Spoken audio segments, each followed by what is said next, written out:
Our construction season will soon be underway and motorists can expect delays in a few key areas of the city.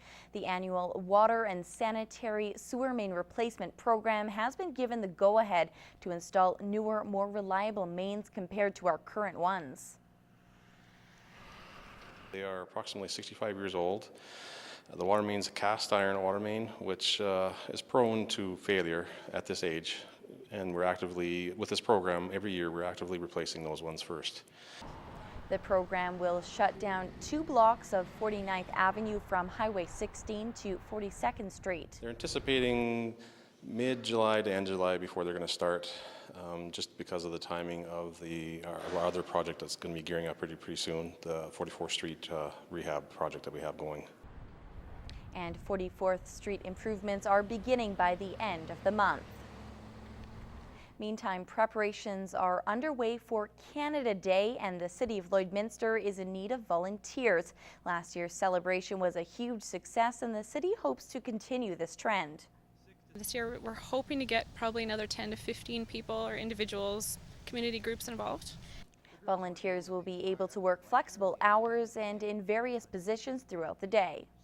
We have quite a few, lots working with kids, volunteering to just help monitor the kids, bounce houses, helping with the front gates, keeping traffic down and open for emergency vehicles and that sort of things. You must be at least 16 years or older to volunteer. Forms can be picked up at the Leisure Centre or at lloydminster.ca. The drama continues to build in Edmonton as another teacher is set to face discipline after giving a student 0. As Mike Baden explains, the Lloydminster School Division has a bit of a different theory on how to deal with students not doing their work. Giving kids a 0 gives them that sense of not being able to complete, that they're not going to be able to finish up, and it really discourages them from continuing. So the Lloydminster Public School Division has their own policy set up. We believe that students should and need to complete those pieces that are given to them by teachers. They're not optional. They're required pieces of information for the teacher to be able to generate a grade. So we do have a policy that indicates that there are steps that need to be taken in order to get those marks in. But with exams creeping up at the end of the week, marks have to be submitted. We work in a time-bound environment, and there's no doubt about that. We have to submit marks at a particular point in time.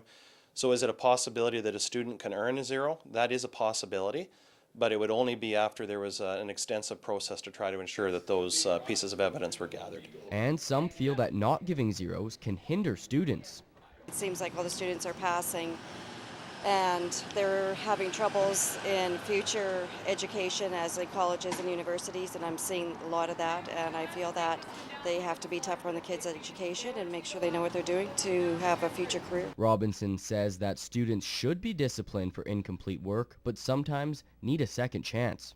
We have programs in place. It's called Summit, which is a series of steps around giving students alternative options to complete their assignments, maybe extending the time frame, setting up areas in the school where they can go and get help and assistance, and at times directing students to that.